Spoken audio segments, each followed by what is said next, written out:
안녕하세요. 애들 화물 운송 종사 자격증의 최주영입니다. 자, 이번 시간에는 애들 화물 운송 종사 자격 빈출 40선인데요. 자, 시험에 어떤 문제가 많이 나오는지 궁금하지 않으신가요? 자, 우선 시험이 어떻게 출제가 되는지 간략히 소개를 하고 빈출 40선 바로 시작하도록 하겠습니다. 자, 우선 화물 운송 종사 자격 출제가 되는 거 잠깐만 보실 건데요. 자, 화물 운송 종사 자격은 객관식 사지선다로 출제가 됩니다. 주관식이 없어요. 그러니까 혹시라도 컴퓨터가 익숙하지 않으신 분들도 충분히 다 푸실 수 있습니다. 객관식으로 동그라미 1, 2, 3, 4 중에 본인이 선택을 해서 자, 거기다 클릭만 하시면 되는 거고요. 자, 또 하나 시간도 넉넉합니다. 제한 시간이 80분이죠. 자, 총 80문제가 출제가 되는데 즉 한 문제당 1분씩이에요. 이거 굉장히 시간 여유로우니까 천천히 푸셔도 됩니다.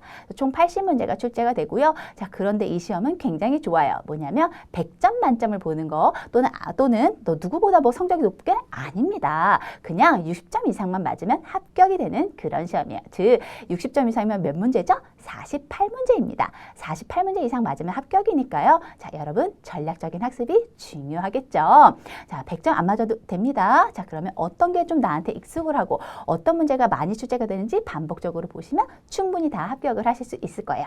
자, 그리고 요거 있습니다. 새로운 거 뭐냐면 문제은행 방식으로 출제된다. CBT 시험으로 진행이 된다라는 게 있는데 자, 시험 보러 가실 때 종이로 문제가 출제가 되는 게 아니고요. 컴퓨터로 출제가 됩니다. 자, 컴퓨터로 출제가 되니까 동그라미 1번, 2번, 3번이 자동으로 탁탁탁 불러와줘요. 그래서 컴퓨터에서 대량으로 있는 기출문제 중에서 뽑아서 나에게 자동으로 주는 그런 방식으로 진행이 됩니다. 자, 80문제는 이렇게 4과목이 있어요. 1과목, 2과목, 3과목, 4과목 해서 총 80문항이 이제 출제가 될 겁니다. 자, 그러면 화물 운송 종사 자격 한 번에 한 번에 합격하고 싶지 않으신가요? 자, 꼼수 학습법 지금부터 말씀을 드릴 건데요. 자, 제일 중요한 거 있습니다. 뭐냐면 출제 비중이 높은 영역부터 학습한다. 자, 아까 제가 시험 100점 맞는 거 아니라고 했죠? 그쵸? 60점 이상만 맞으시면 돼요. 그러면 많이 봤던 거, 시험에 자주 출제되는 거 보시면 합격, 네, 하실 수 있습니다. 그래서 출제 비중이 높은 것부터 학습을 하시는데 참고로 애들 교재는요, 어떤 게 중요해요? 어떤 게 빈출이에요? 라고 다 이제 거기에 표시가 되어 있으니까 충분히 보시면 합격하실 수 있을 거예요. 자, 두 번째, 기출보건 문제를 빠르게 암기한다 라고 했습니다.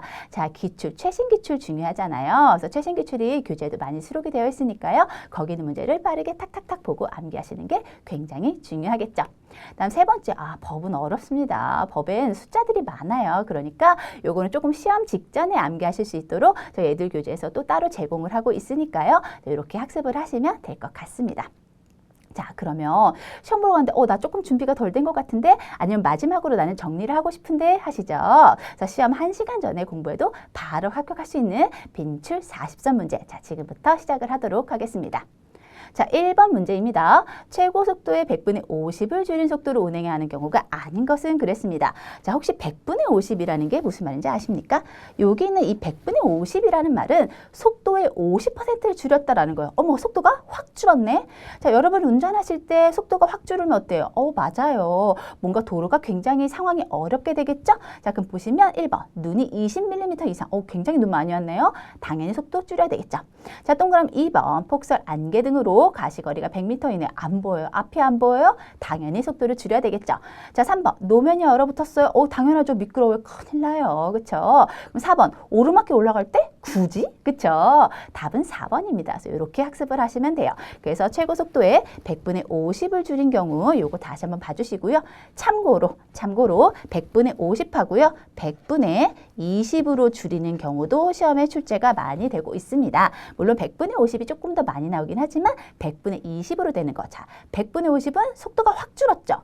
그럼 100분의 20은 20%라는 거니까 속도를 줄이긴 하지만 조금 덜 줄이죠. 그럼 지금 문제 출제된 것보다 조금 덜한 상황 이렇게 생각을 하시면 되겠죠. 그럼 여기에서 보시면 뭐 있어요? 지금 눈이 20mm 이상이죠. 그럼 100분의 20은 반대로 20mm 미만으로 눈은 왔지만 조금 덜 온 경우 이렇게 보시면 돼요. 그리고 지금 노면이 얼어붙었어요. 큰일 나요. 그쵸? 근데 얼어붙진 않고 비가 와서 좀 미끄럽다. 이런 상황으로 생각을 하시면 될 것 같아요. 이것도 교재에 자세히 나와 있으니까 다시 한번 학습을 해주세요. 자, 2번 문제 가보도록 하겠습니다. 자동차 전용 도로에서 최고 속도, 최저 속도라고 했어요. 이거 지금 바로 외울까요? 답은 1번이네요. 자, 자동차 전용 도로에서는 최고 90km, 최저는 30km. 자, 다시 자동차 전용 도로에서 최고 몇이요? 네, 90. 최저는 30. 참고로 시험에 이 자동차 전용 도로가 뭘까요? 라고 나올 수도 있어요. 자동차 전용 도로는 자동차만 다니는 도로. 오, 되게 쉽다. 그렇죠? 이렇게 출제가 될 수도 있으니까 자동차 전용 도로가 뭔지, 그 속도가 얼마라고요? 최고는 90, 최저는 30. 이거 꼭 기억을 해주세요. 자, 3번 문제 보겠습니다. 서행해야 하는 장소가 아닌 것은, 여러분, 서행이 뭐죠? 서행? 서행이라는 것은 천천히 가는 거죠. 어떻게 천천히? 바로 딱 정지할 수 있을 정도로 천천히. 서행의 뜻도 알아두셔야 되겠죠. 바로 정지할 수 있을 정도로 천천히 가야 되는 거예요. 뭔가 사고 위험이 있거나 뭔가 복잡한 거. 그렇죠? 그럼 동그라미 1번. 교통정리를 하고 있지 아니하는 교차로. 이게 무슨 말이에요? 교차로인데 차들이 막 뒤죽박죽 하고 있는데 그 누구도 교통정리를 안 해줘요. 그럼 왠지 사고 날 것 같잖아요. 불안하죠. 천천히 가야 되는 거 맞겠죠. 자, 2번. 도로가 구부러진 부분. 구부러졌다라는 건 너무 빨리 가면 튕겨져 나가요. 원심력이라는 게 있습니다. 원심력도 시험에 나와요. 그래서 그렇게 있으면 안 되죠. 큰일 나죠. 천천히 가야 돼요. 구부러진 데서는. 자, 3번. 비탈길의 고갯마루. 비탈길, 고갯마루 이렇게 비탈길, 우리 비탈길이라고 이렇게 있잖아요. 차가 올라갔어요. 여기 있어요. 그럼 여기 내려갈 때, 여기 밑에 보여요? 여기 갑자기 사람이 건널 수도 있는데 당황스럽잖아요. 그렇죠?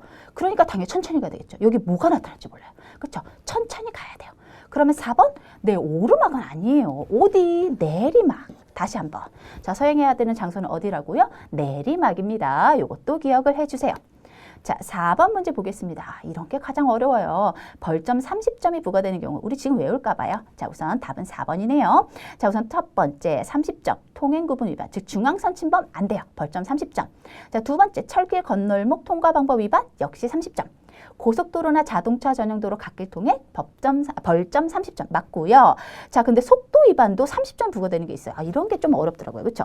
보시면 속도 위반, 자, 60km 초과 80km 이하는 60점, 40km 초과 80km 이하는 30점입니다. 그래서 요거 좀 암기를 해 주셔야 될 것 같아요. 그래서 벌점 30점이 부과되는 경우에 속도는 40km에서 60km까지가 30점입니다. 자, 5번입니다. 화물의 멸실, 훼손 또는 인도의 지연으로 화물이 인도기한을 경과한 후에 몇 개월 이내 인도되지 아니한 경우 해달 화물은 멸실된 것으로 보는가라고 했습니다. 그렇죠? 뭔가 글이 그렇죠? 알 것 같으면서도 자, 이건 무슨 말이냐? 화물을 줘야 되는데 화물 이제 운송하시는 분이 가져다 줘야 되는데 안 줬어요. 내 물건 어디 갔지? 약간 이거죠. 그럼 언제까지 안 주면 얘는 잃어버렸다. 큰일이다. 멸실, 잃어버린 거. 그래서 이런 건 암기. 자, 3개월. 다시 멸실된 것을 보는 기간이 얼마라고요? 3개월이다라는 겁니다. 참고로 무슨 법? 상법. 이것도 다시 한번 기억을 해주시면 좋겠어요. 그래서 화물에 관련된 건 상법입니다. 자, 6번이에요. 화물자동차 운전자는 화물운송 종사 자격 증명을 화물자동차 밖에서 쉽게 볼 수 있도록 어디에 계셔야 되는가? 자, 우리 요거는 반드시 알아두셔야 되겠죠? 여러분들이 이제 화물운송 화물운송 관련돼서 업무를 하고 계실 거니까 어디다 놔야 되냐? 바로 이겁니다. 앞창의 오른쪽 위. 다시 운전석 앞창이 어디예요? 오른쪽 위. 앞창입니다. 뒷창은 당연히 아니고 오른쪽 위예요. 왼쪽에 하면 운전하는데 방해되잖아요. 그렇죠? 오른쪽 위라는 거 꼭 기억을 해주세요. 자, 7번입니다. 화물운송 종사 자격증을 받지 않고 화물자동차 운수사업의 운전 업무에 종사한 자한테 부과되는 과태료. 이게 말이 돼요? 그렇죠? 화물운송 종사 자격증이 있어야 일을 할 수 있는데 이거 안 하고 하면 안 되죠. 그러면 얼마냐? 500만 원이에요. 500만 원. 아우, 큽니다. 500만 원 이하의 과태료. 다시 한번. 내가 화물운송 종사 자격증을 받지 않고 운전 업무했다? 500만 원 이하의 과태료. 이것도 기억을 해주세요. 여기 한번 읽어볼까요? 자, 500만 원 이하의 과태료 받는 경우가 세 가지가 있습니다. 자, 첫 번째, 화물운송 종사 자격증을 받지 않고 화물자동차 운수사업의 운전 업무에 종사한 자. 그다음 두 번째, 거짓이나 그 밖에 부정한 방법으로 화물운송 종사자를 취득한 자. 이러면 안 되죠. 그렇죠? 부정하게 취득하면 안 돼요. 그다음 세 번째, 운수 종사자 교육을 받지 않은 자. 요거입니다. 요것도 다시 한번 기억을 해주세요. 자, 8번입니다. 교통사고 처리 특례법상 특례가 배제되는 사고가 아닌 것은 그랬습니다. 자, 교통사고 처리 특례법이라는 이런 법이 있어요. 뭐냐면 교통사고가 났는데 뭔가 교통사고 냈어도 나는 일을 해야 되잖아요. 그래서 조금 약간 봐주는 듯한 특례가 있습니다. 그런데 배제, 말이 어렵죠? 특례 배제. 결국은 안 봐주겠다 이 말이에요. 안 봐주는 거. 안 봐주는 거. 우리 그런 거 혹시 기억해요? 12대 중과실. 그렇죠? 12대 중과실이라는 말이 있어요. 이거면은 돼요, 안 돼요? 안 되죠. 이게 안 돼요. 안 봐주겠다라는 거예요. 그럼 이 안 봐주는 경우가 뭐냐? 바로 이거죠. 오, 선생님, 속도 위반인데 왜 아닌가요? 자, 한번 읽어볼게요. 이 특례 배제되는 거 첫 번째, 중앙선 침범. 맞죠? 12대 중과실. 자, 2번 말고 우선 3번부터 지시 위반. 지시 위반 뭐 하세요? 뭐 하세요? 근데 위반? 당연히 네, 맞습니다. 앞지르기 방법 위반? 네, 이것도 안 돼요. 그런데 속도 위반이 왜 안 되냐 봤더니 세상에, 와, 시험을 이렇게, 그쵸? 이렇게 나올 수 있어요. 20km 초과입니다. 그래서 이것도 다시 한번 속도 위반은 얼마 초과? 20km. 무조건 속도 위반이 아니고요. 20km 자, 초과가 되는 게 바로 교통사고 처리 특례법상 특례 배제입니다. 이것도 다시 한번 기억해 주세요. 자, 속도 위반은 얼마라고요? 20km 초과입니다. 자, 9번입니다. 교통사고 처리 특례법상 도주사고가 적용되지 않는 거. 도주 뭐예요? 도망가는 거죠. 교통사고 내놓고 도망가면 안 되죠. 네, 그런 얘기입니다. 자, 1번이에요. 부상 피해자에 대한 적극적인 구호 조치 없이 가버린 경우. 누가 봐도 얘는 도주다. 그쵸? 요거는 당연히 맞는 경우. 우선 답은 3번이죠. 자, 피해자를 병원까지만 데려다 줬는데 거기서 뭔가를 해줘야 되는 거. 치료받을 수 있게 했는데 병원 데려다 주고 치료도 안 받게 해주면 안 되죠. 그래서 치료받을 수 있는 조치 없이 도주한 경우, 네, 요거는 도주사고가 적용이 됩니다. 자, 그럼 3번. 가해자 및 피해자, 일행 또는 경찰관이 환자를 후송 조치하는 것을 보고 연락처를 주고 가버린 경우 그랬어요. 자, 얘는 도주사고가 적용되지 않습니다. 왜냐하면 나는 다 했거든요. 경찰이라던가 뭔가 일행이 하고 있으니까 네, 해주세요 라고 갔기 때문에 얘는 도주사고가 적용되지 않습니다. 이것도 참고로 알아주세요.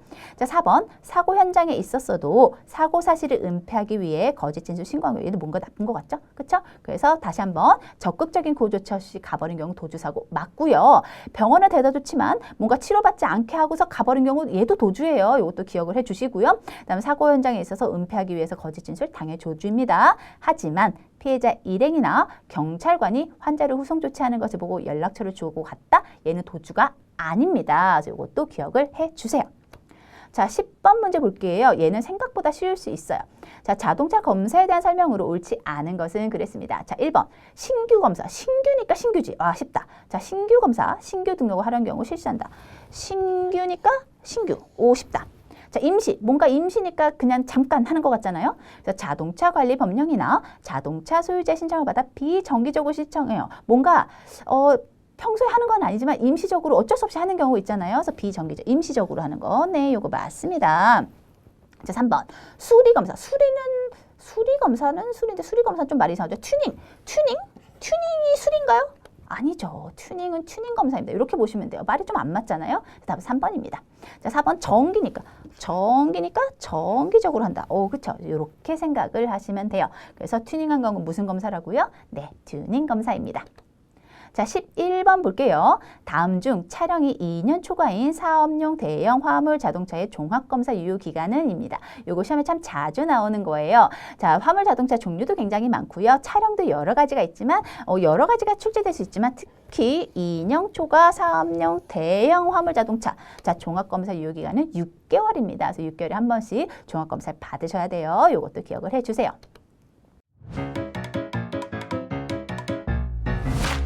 에듀윌 유료 회원만의 특별한 서비스.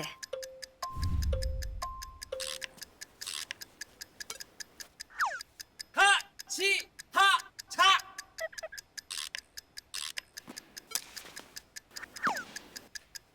하치하차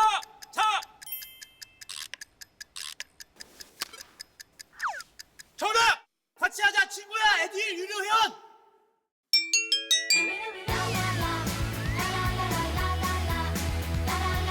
친구 소개하고 현금 받는 혜택. 오직 에듀윌 유료 회원에게만. 에듀윌. 자, 12번입니다. 다음 중 도로법에서 다루는 내용이 아닌 것은 그랬어요. 자, 지금 무슨 법이라고요? 도로법. 도로법이니까 도로에 관한 이야기가 나와야 되겠죠. 그렇죠? 자, 그럼 1번. 도로의 관리 보전.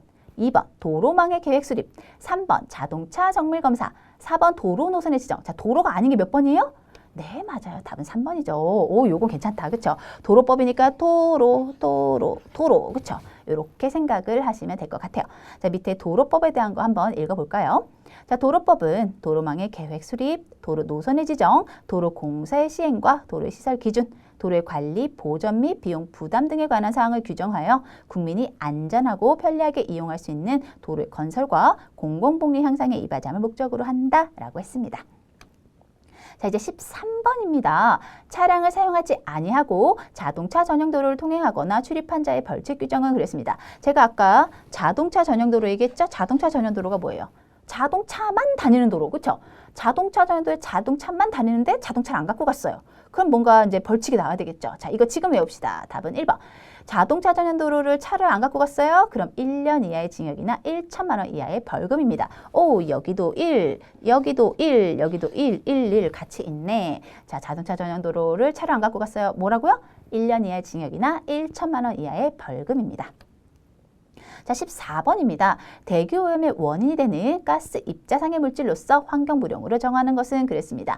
자, 여기 이제 대기오염 같은 이 단원에서는요, 요 용어가 좀 시험에 자주 출제가 돼요. 그래서 여기는 먼지, 온실가스, 대기오염 물질, 매연 이런 것들 있잖아요. 그래서 이런 용어는 다시 한번 좀 봐주시면 좋을 것 같아요. 자, 지금 문제는 가스 입자상이고 대기오염의 원인, 대기오염의 원인이니까 왠지 답은 3번 같죠, 그렇죠? 그래서 대기오염의 원인이 되는 거니까 대기오염 물질 이렇게 보시면 됩니다.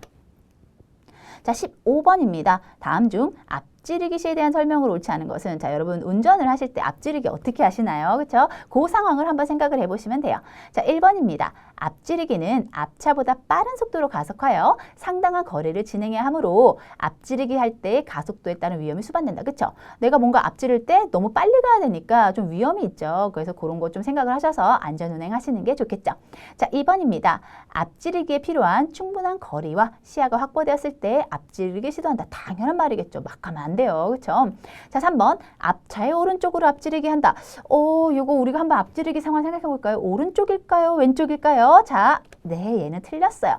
참고로 오른쪽으로 앞지르기 하지 않습니다. 자, 오른쪽 아니고요. 참고로 요거 왼쪽입니다. 요것도 시험에 참 자주 나와요. 다시 한번. 자, 앞지르기는 무슨 쪽? 왼쪽이에요. 그래서 오른쪽 가는 거 아닙니다.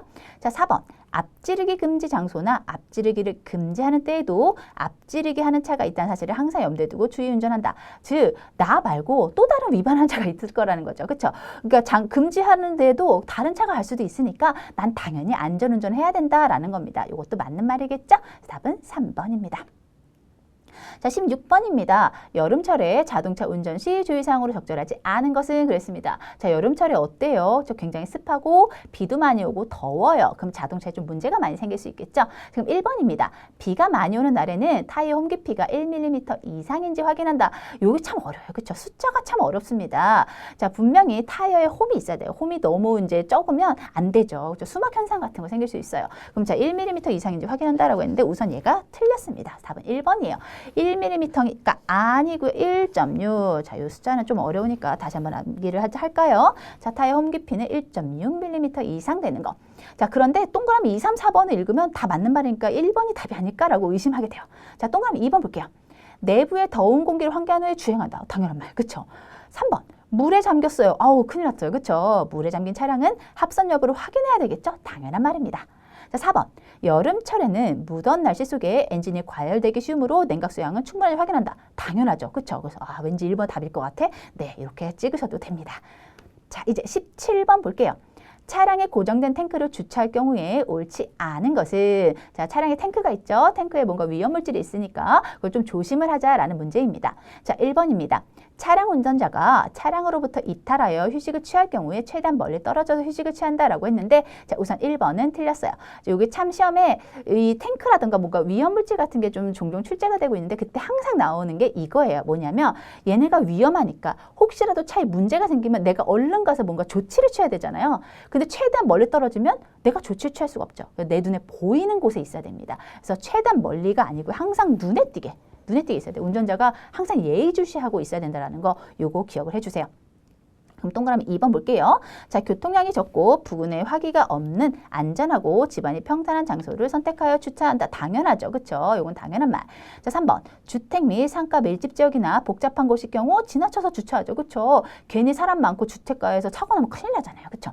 자, 4번입니다. 부득이하게 빌탈길에 주차하는 경우에는 사이드 브레이크를 확실하게 걸고 차 바퀴를 골며 고정한다라고 했어요. 원래는 평탄한 곳에 주차하는 게 맞는데 어쩔 수 없이 자, 빌탈길에 하면 당연한 얘기죠. 자, 사이드 브레이크 확실히 걸고 차 바퀴를 골며 고정하는 것도 이것도 기억을 해주세요. 자, 이제 18번 보도록 하겠습니다. 자, 운전과 관련되는 시각의 특성이 아닌 것은 그랬어요. 자, 시각이 이제 시험에 종종 출제가 되고 있는데 이런 거 항상 보면 결론은 과속하지 말자. 이렇게 생각하시면 돼요. 그리고 너무 이렇게 예의주시를 하자. 나는 뭐 다른 데다가 이제 주의 산만하게 잊지 말자. 이런 겁니다. 자, 1번 볼게요. 운전자는 운전에 필요한 정보의 대부분을 시각을 통하여 획득한다. 그쵸? 그래서 우리 이제 교재 내용을 보시면 또는 시험 문제도 가끔 보면 두 눈이 먼 자는 얘를 할 수가 없다. 뭐 운전면허증을 취득할 수 없다. 이런 얘기도 나옵니다. 그래서 눈이 굉장히 중요하죠. 그래서 시각을 통하여 획득한다. 맞는 말이고요. 자, 2번입니다. 속도가 빨라질수록 시력은 떨어진다라는 거죠. 그래서 빨리 가면 안 돼요. 빨라질수록 뭔가 보이는 게 좀 희미합니다. 그래서 시력은 떨어진다. 맞고요. 자, 3번. 등속주행을 하면 시야의 범위가 좁아진다라고 했습니다. 자, 우선 3번이 틀렸고요. 자, 등속이 뭐예요? 등속. 속도가 같아요. 그렇죠? 계속 똑같이 가는 거는 시야가 좁아지는 게 아니고요. 물론 과속하는 거. 이렇게 생각합니다. 항상 과속이 문제야라고 생각을 하시면 됩니다. 그래서 속도가 빨라질수록 시야 범위가 좁아지는 거예요. 그래서 빨라져서 좁아지는 거지 등속 주행이 아니다라는 것도 다시 한번 알아주세요. 그러니까 4번도 당연히 맞겠죠? 속도가 빨라질수록 전방 주시점은 멀어진다. 빠르면 문제니까 안전운행 천천히 가자라는 겁니다. 자, 19번입니다. 착각과 관련된 설명으로 옳지 않은 것은 자, 운전을 하다 보면 여러 가지가 이제 좀 착각으로 보이는 경우가 있어요. 자, 우선 동그라미 1번입니다. 자, 멀리 있는 것은 실제보다 느리게 느껴진다. 자, 요거 어때요? 맞죠? 자, 2번 오름경사는 실제보다 작게 보인다라고 했습니다. 자, 오름경사 올라가는 거는요. 실제보다 크게 보여요. 자, 오름경사는 뭐라고요? 크게 보입니다. 자, 내림경사는 작게 보입니다. 그래서 내려갈 때 뭔가 물건 작아 보이잖아요. 이렇게 생각을 하시면 됩니다. 그래서 2번이 틀렸고요.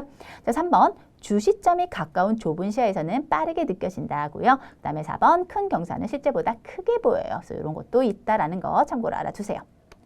자, 20번입니다. 고령 운전자는 여러 개의 사물간이나 또는 사물과 배경을 식별할 능력이 저하된다. 이 능력은 무엇일까요? 라고 합니다. 자, 고령 운전자들은 아마 좀 운전에 주의를 좀 하셔야 되겠죠? 그래서 좀 식별할 능력이 저하되는데 이 능력을 뭐라고 하냐면 대비 능력이라고 합니다. 이것도 참고로 알아두세요. 자, 고령 운전자가 사물과 배경 식별할 능력이 저하되는 거 뭐라고요? 대비 능력. 자, 21번입니다. 요런 이제 현상들이 나와요. 요 현상들의 각각의 이름을 좀 알아두셔야 되는데 그중에 특히 많이 나오는 게 요 21번인데요. 요거는 그나마 우리가 가장 많이 들어본 용어예요. 자, 문제 보겠습니다. 자동차가 물이 고인 노면을 고속으로 주행할 때 타이어 그루브, 즉 타이어 홈 사이에 있는 물을 배수하는 기능이 감소되어서 물의 저항에 의해 노면으로부터 떠올라 물 위를 미끄러지듯이 되는 현상. 자, 쭉 가서 비 많이 오면 미끄럽잖아요. 그렇죠? 이 현상을 뭐라고 하는지 혹시 들어보셨나요? 얘가 바로 수막 현상이에요. 자, 수막 현상. 요거 좀 많이 들어봤죠? 그렇죠? 물 때문에 미끄러지는 거 무슨 현상? 수막 현상입니다. 요거 다시 한번 꼭 암기해 주세요. 자, 22번 볼게요. 요거 시험에 진짜 많이 나옵니다. 자, 22번. 얘는 특별히 제가 별을 칠게요. 시험에 참 많이 나와요. 너는 별. 자, 문제 볼게요. 운전자가 자동차를 정지시켜야 할 상황임을 지각하고 브레이크 페달로 발을 옮겨 브레이크가 작동을 시작하는 순간까지 자동차가 진행한 거리는 무엇인가?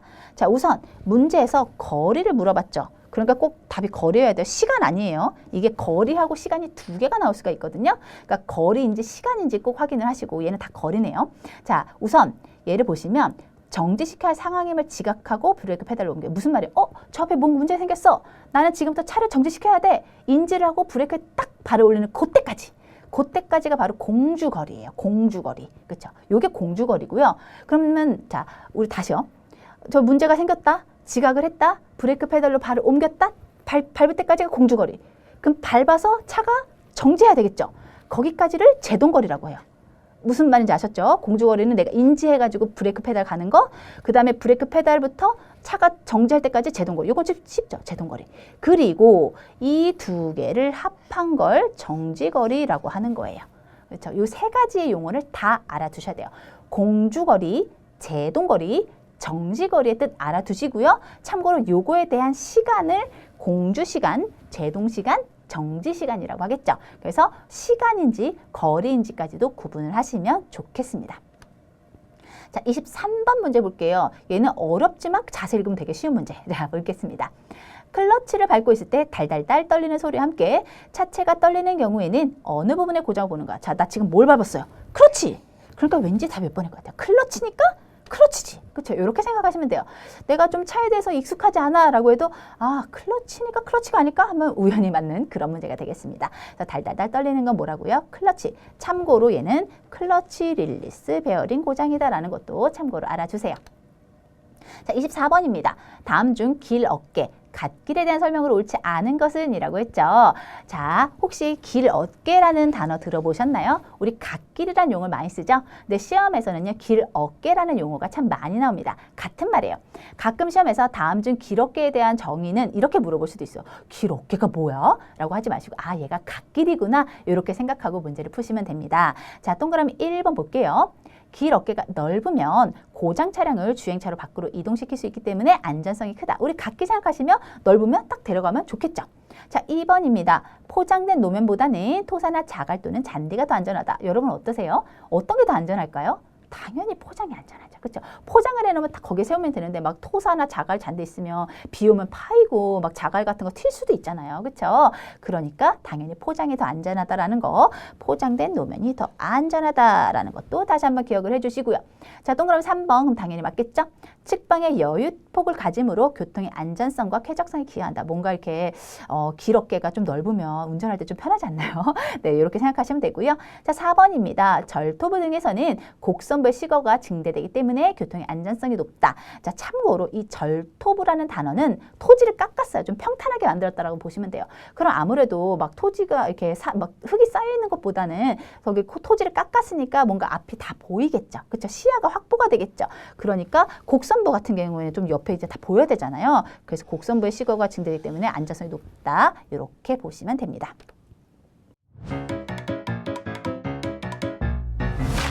에듀윌 유료 회원만의 특별한 서비스.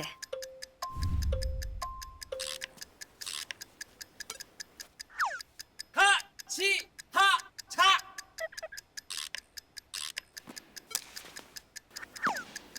같이 하자. 정답! 같이 하자 친구야. 에듀윌 유료 회원.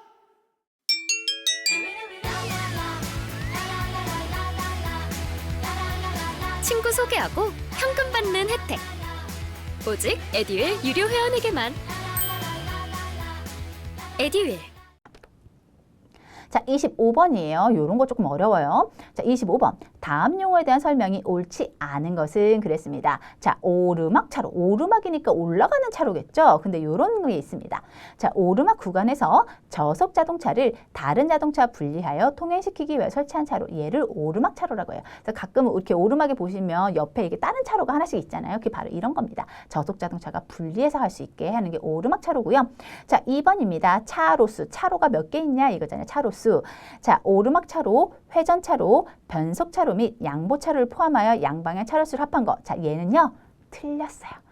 얘 왜 틀렸지? 가만히 보시면 자, 여기에 양방향 차로수를 합한 건 맞아요. 그런데 이 오르막, 회전, 변속 차로, 양복 차로 포함하지 않았습니다. 여기 다시 읽어볼게요. 자, 차로수는 양방향 차로수를 합한 것으로 오르막 차로, 회전 차로, 변속 차로, 양보 차로는 제외한다라고 했습니다. 그래서 요거는 조금 글이 어렵죠. 그래서 요 문제 좀 어렵게 느껴지실 것 같아요. 그래서 얘는 제외하고 양방향 차로수를 합한 거다라는 거, 얘가 차로수다라는 거 요거 한 번만 기억을 해 주세요.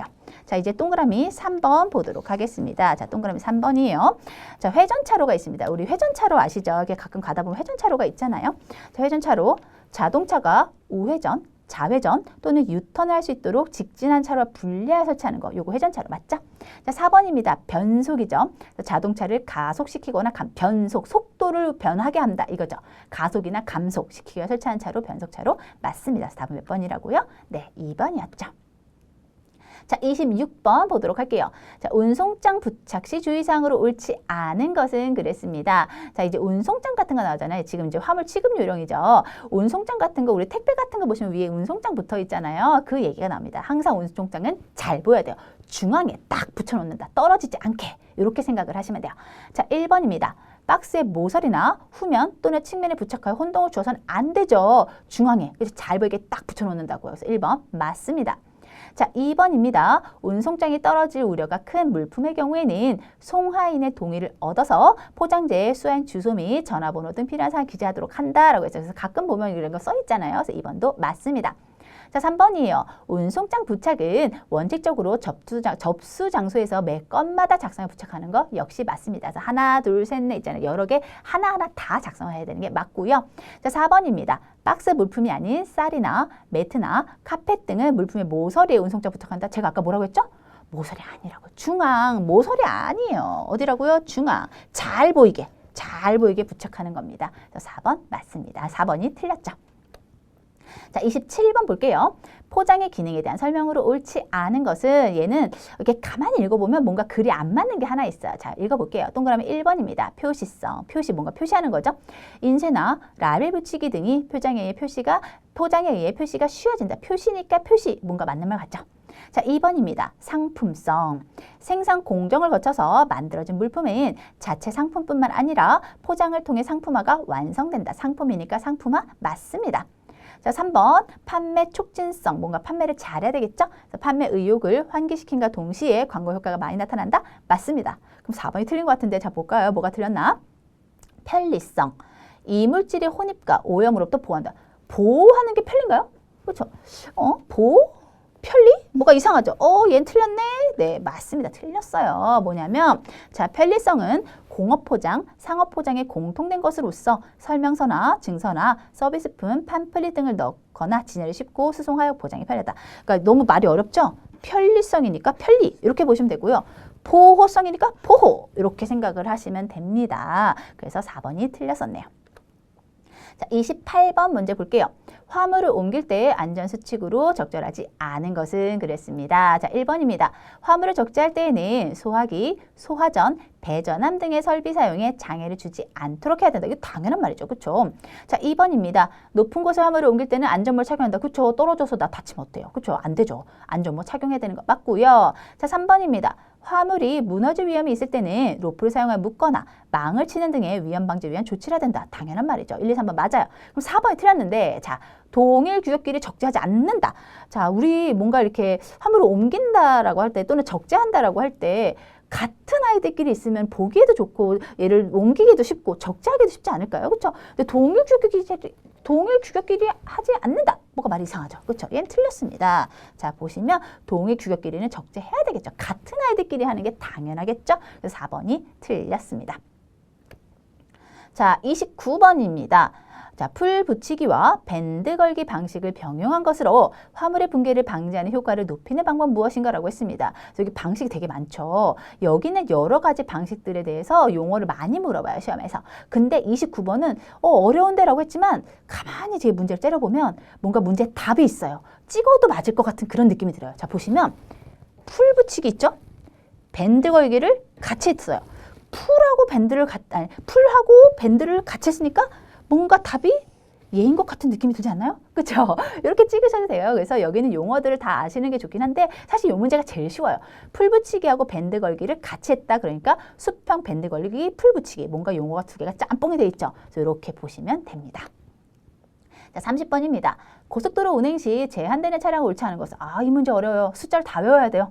여기는 숫자가 막 바뀌어서 나오는데 자, 우선 첫 번째, 자, 1번이 틀렸는데 적재물을 포함한 차량의 높이는 4.0m. 우리 지금 외울까 봐요. 그렇죠? 자, 적재물을 포함한 차량의 높이는 몇 미터? 4.0m. 그러면 고속도로 운행할 수 없습니다. 4.0m 높으면 안 돼요. 4.0, 4.0, 4.0. 자, 높이는 4.0. 자, 2번 총 중량은 40톤. 높이도 4.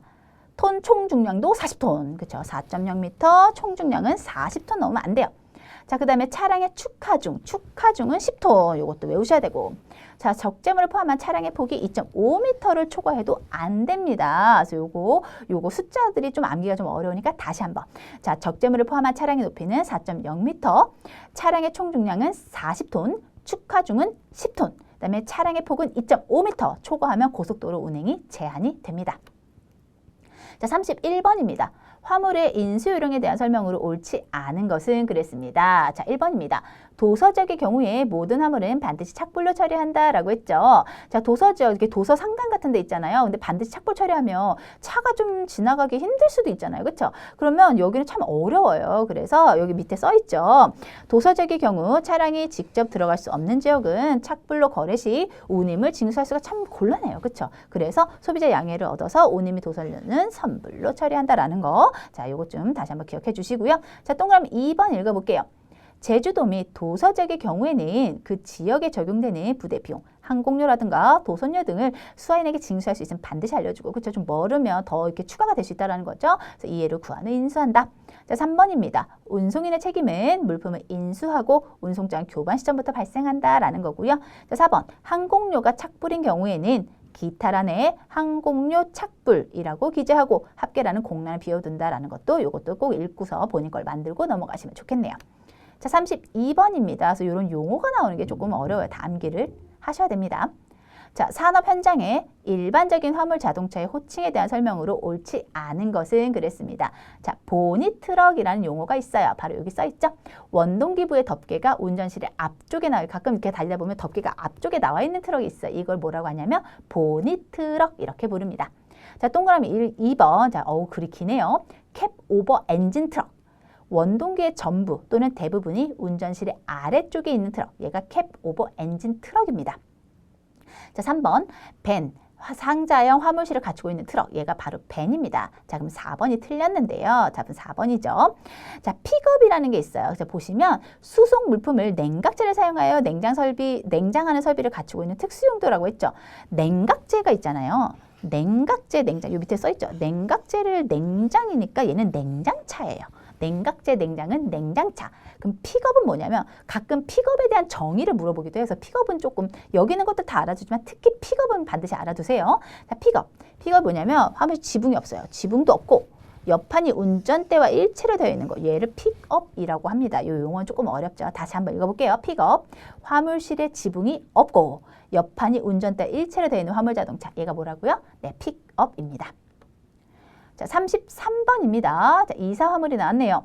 이사 화물의 멸실, 훼손 또는 연착에 대한 사업자의 손해배상 책임은 고객이 이사 화물을 인도받은 날부터 얼마의 기간이 경과하면 소멸하는가. 자, 이사하잖아요. 이사할 때 화물이 나중에 가서 얘 뭐 부셔졌네? 얘 없어졌네? 이럴 수 있잖아요. 그렇죠? 자, 이 책임은 언제까지? 바로 1년입니다. 그래서 지금 알아두세요. 고객이 이사 화물 인도받은 날부터 얼마? 1년입니다. 1년까지 해야 되지 그걸 지나면 이 책임이 소멸한다라는 것도 알아두세요. 자, 34번입니다. 다음 중 물류 단계의 발전 순서로 옳은 것은 그랬죠. 자, 물류 단계 이런 거는 좀 이제 생소한 용어들이라서 좀 암기하기 힘드시는 분들도 계실 텐데 보시면 항상 최근 가장 늦게 지금도 발전하고 있는 게 뭐냐면 공급망 관리예요. 그래서 공급망 관리가 가장 늦게 되어 있다. 지금 공급망 관리 얘를 SCM이라고 하죠. 공급망 관리 SCM 써 있잖아요. 이게 가장 늦게 있다. 그럼 반드시가 아니죠. 2번, 4번은 답이 아니다. 그렇죠? 1번 아니면 3번이 답인데 혹시 ERP라는 거 들어보셨나요? 자, 최근 회사에서는 ERP를 많이 쓰고 있어요. 좀 회사에서 이제 통합적으로 뭔가 업무를 관리하기 위해서 ERP를 많이 쓰고 있습니다. 그래서 가장 많이 늦게 발전된 게 공급망 관리고 그 전에 이제 최근 회사에서 많이 쓰고 있는 게 ERP, 그 옛날 게 경영정보 시스템 이렇게 보시면 돼요. 조금 얘가 암기가 좀 힘들죠? 그래서 답은 1번 보십니다. 다시 한번 읽어볼게요. 자, 경영정보 시스템, 전사수 자원관리 ERP, 그리고 공급망 관리 SCM입니다. 자, 35번이에요. 다음 중 제4자물류, 4자물류를 4PL이라고 합니다. 자, 4자물류에 대한 설명으로 맞는 것은 그랬어요. 자, 4자물류가 있으면 1자가 있고 당연하죠. 2가 있고 3이 있고 4가 있죠. 자, 이 순서, 그쵸? 그러면 물류가 발전된 순서예요. 물론 이 다음에 공급망 관리 SCM 있어요. 우리 아까 SCM 봤잖아요. 제일 마지막에. 자, 4자물류가 가장 최근 거예요. 그러면 1자 물류부터 최근 거래보다는 물류가 가장 늦게 발전된 거 보시면 되는데 자, 1자 물류는 가장 이렇게 발전이 덜 된 물류. 그래서 즉 회사에서 직접 운영을 하는 거예요. 그래서 이렇게 그래서 사내 물류 조직을 두고 물류 업무를 회사가 직접 물류 업무를 수행하는 게 1. 회사가 직접 하다가 조금 괜찮은 것 같은데 좀 한번 발전시켜 볼까? 이제 자회사로 이제 조금 더 독립시키는 게 2. 이자 물류 이렇게. 그 다음에 여기에서 이제 외부 업체한테 아예 주는 거죠. 자, 여기 아까 2였고 외부 업체 주는 게 3. 이제 3자 물류에서 조금 더 발전하는 게 4. 그래서 3자 물류의 기능에 컨설팅 업무를 추가한다라고 했습니다. 그래서 이게 바로 4자 물류예요. 그래서 밑에 이런 거 써 있죠? 고객에게 제공되는 서비스를 극대화하는 것이다 라고 했고요. 참고로 이런 문제도 출제됩니다. 다음 중 제4자 물류에 대한 설명으로 옳은 것은 했을 때 또는 제4자 물류는 제3자 물류의 기능에 무엇을 추가했을까? 이렇게 시험에 출제되기도 해요. 그러면 4자 물류는 3자 물류에 뭘 추가했다고요? 컨설팅. 이렇게까지 보시면 돼요. 그래서 뭐 컨설팅이라든가 IT라든가 뭐가 있어 보이는 것들 있죠? 그래서 그런 것들 추가한 게 제4자 물류다. 그래서 그러니까 가장 늦게 발전된 거다. 이렇게 보시면 됩니다. 자, 36번입니다. 공동수송의 장점으로 옳지 않은 것은 그랬습니다. 자, 이제 수송을 공동으로 하는 거죠. 그러면 자, 공동으로 하니까 어때요? 운임요금의 적정화. 그렇죠? 그 다음에 물류시설 및 인원의 축소. 뭔가 다 맞는 말 같죠? 자, 그런데 수화조와 원활한 의사소통 아니죠. 왜냐면 공동이면 이 사람 것도 하고 저 사람 것도 하고 저 사람 것도 같이 하는 거예요.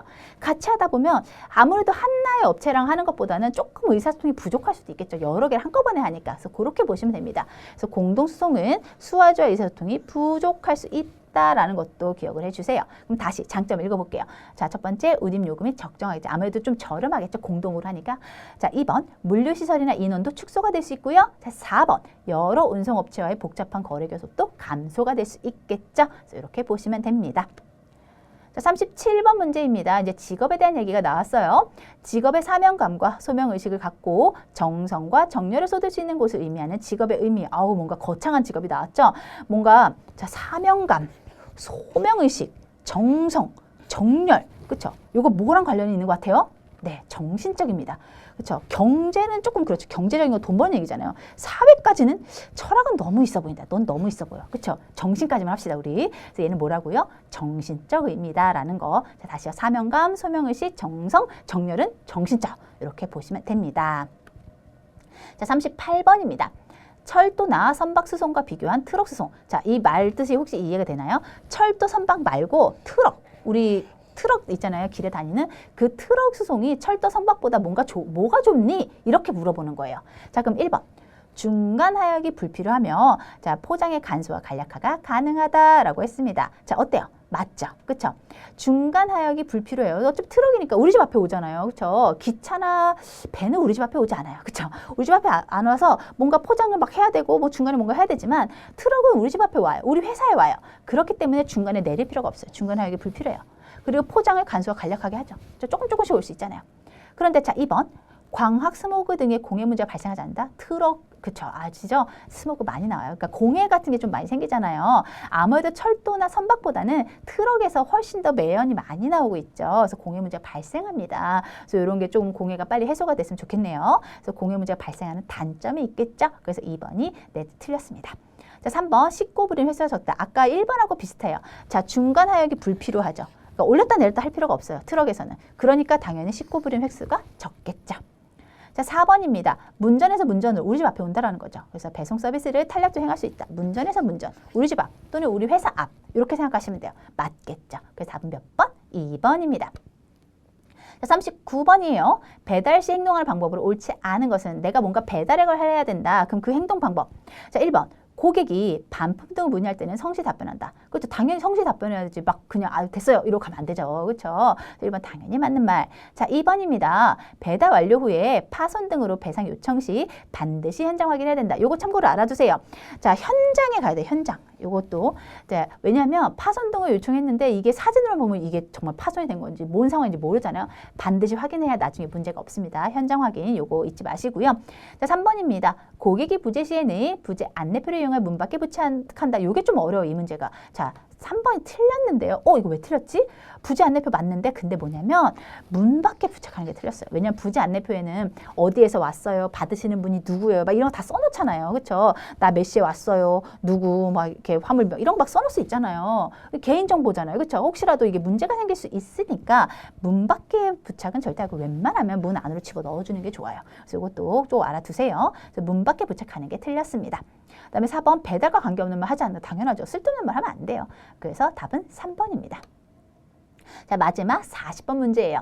자, 중개국에 할당된 여러 개 채널을 공동으로 사용하는 무전기 시스템으로 꿈의 로지스틱스의 실현이라고 부를 정도로 혁신적인 화물 추적 통신망 시스템 무엇이라고 하는가? 자, 이런 용어는 좀 어려워요. 그렇죠? 좀 생소하죠. 근데 가만히 보면 무전기, 뭐 채널, 그다음에 뭐 추적 통신망 이래 뭔가 통신과 관련된 거 같지 않나요? 그렇죠? 그럼 자 이제 보기를 봐요. 전사적 품질 관리, 주파수 공유 통신, 효율적 고개 대응, 범지구 추기 시스템, GPS. 이 단어는 안다. 그렇죠? GPS는 아닌 것 같아요. 그렇죠? 다 몇 번이에요? 2번이죠. 통신이죠. 통신. 그러니까 주파수 공유 통신 이렇게 보시면 돼요. 그렇죠? 그래서 얘가 TRS라고 하는데 이 주파수 공유 통신이 바로 중개국에 할당된 여러 개 채널 공동으로 사용하는 무전기 시스템이다라는 겁니다. 자, 여기까지 어떠셨어요? 빈출 40선? 자, 여러분들 좀 도움이 많이 되시기 바랍니다. 그래서 여기 있는 거 다 암기를 하시고 머리에 쏙쏙 다 집어넣으시고 꼭 모두 다 합격하시길 바랄게요. 여러분 항상 좋은 일만 가득하세요. 감사합니다.